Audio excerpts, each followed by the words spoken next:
আসসালামু আলাইকুম, সবাইকে স্বাগত জানিয়ে আজকের ভিডিও শুরু করলাম। সবাই কেমন আছো? আশা করছি ভালো আছো। আলহামদুলিল্লাহ আমিও ভালো আছি। আজকে আমি রান্না করব, এখানে আমি একটা রুই মাছ শুধু সলিড পিসগুলো নিচ্ছি। এই রুই মাছটা দিয়ে আমি আজকে সুন্দর একটা রেসিপি করব। সবাই প্রথম থেকে শেষ পর্যন্ত পুরো ভিডিওটা দেখে নিও। আর রুই মাছ দিয়ে কী দিয়ে রান্না করব সেটাও দেখাবো। এই যে বন্ধুরা, এখানে আমি এই যে পটলটা এরকম সাইজ করে কেটে নিচ্ছি, লম্বা লম্বা পটল, সেই কারণে আমি একটু মাঝখানে টুকরো করে নিচ্ছি। এখানে কিছু আলু কেটে নিচ্ছি। চলো বন্ধুরা, তাহলে রান্নায় চলে যাই। এখন আমি মাছে মশলা দিয়ে দিব। মাছটা সুন্দর করে আমি ভেজে নিব, তার জন্যে মশলা দিয়ে দিলাম। হলুদ, মরিচ, লবণ দিয়ে দিলাম। এখন আমি মাছটা ভালো করে মাখিয়ে নিই।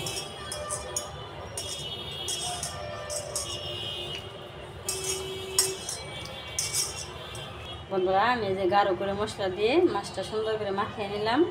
আমি চুলায় কড়াই বসিয়ে দিছি। এখন আমি দিয়ে দিলাম তেল। এখন আমি মাছগুলো এক পিস করে দিয়ে দিব।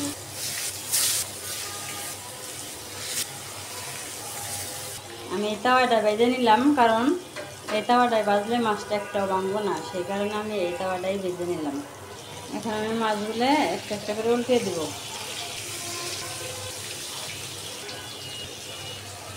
আমি তো কড়া ভাজা দিব না, হালকা ভেজে নেব। এই যে বন্ধুরা, আমি সুন্দর করে মাছটা ভেজে নিলাম। এখন আমি এই চুলায় নামিয়ে রাখবো।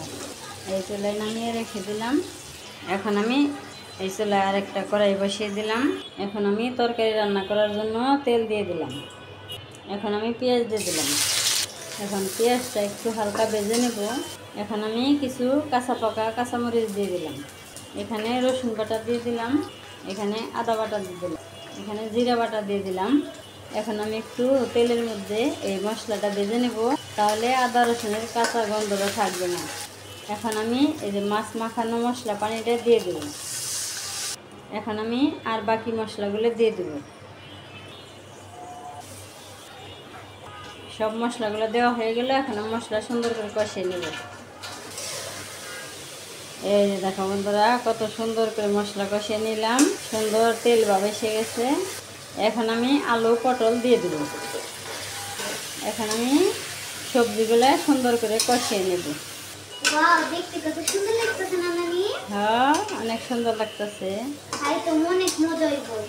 এই যে অনেক সুন্দর করে কষিয়ে নিলাম। এখন পানি দিয়ে দিবেন নানি? হ্যাঁ, এখন আমি পানি দিয়ে দেবো।